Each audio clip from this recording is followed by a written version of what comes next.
Pagpoproseso ng claims ng mga biktima ng martial law dinagsa sa UP Diliman.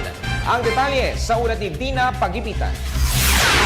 Mahigit 600 martial law victims ang nagtungo sa UP Diliman para sa huling araw ng pagproseso ng pagkilala at pagbibigay sa kanila ng reparasyon o bayad danyos matapos malabag ang karapatang pantao. Bagamat hirap pa rin sa paglalakad gamit ang dalawang saklay, bumiyahe ng 2 oras mula Pampanga si Mang Domingo para magbaka sakaling mapabilang sa lehitimong claimants. Hindi anya niya malilimutan ang pambubugbog na naranasan noon na naging dahilan ng pagkaputol ng kanyang kanang binti. Personal ding nagtungo sa tanggapan si Commission on Human Rights Chairman Eta Rosales para iproseso ang kanyang claim bilang martial law victim. Kwento ni Rosales, tinorture, kinulong at inabusong sexual umano siya ng militar nang may 1 buwan sa isang safe house sa Pasig City. Isa lamang si Rosales sa mga aktivistang biktima ng martial law.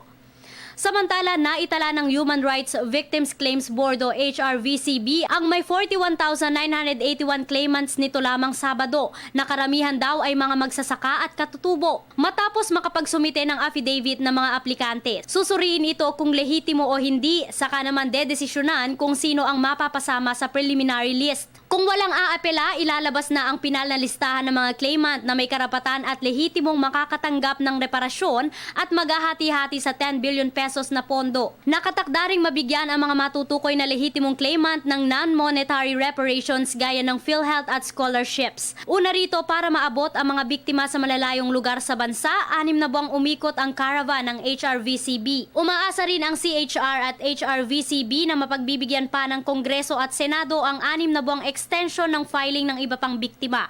Hanggang alas 12 ng gabi ngayong araw tatanggap ng mga application ng mga martial law victim ang tanggapan ng HRVCB sa UP Diliman. Para sa Telebisyon ng Bayan, ako si Dina Pagibitan.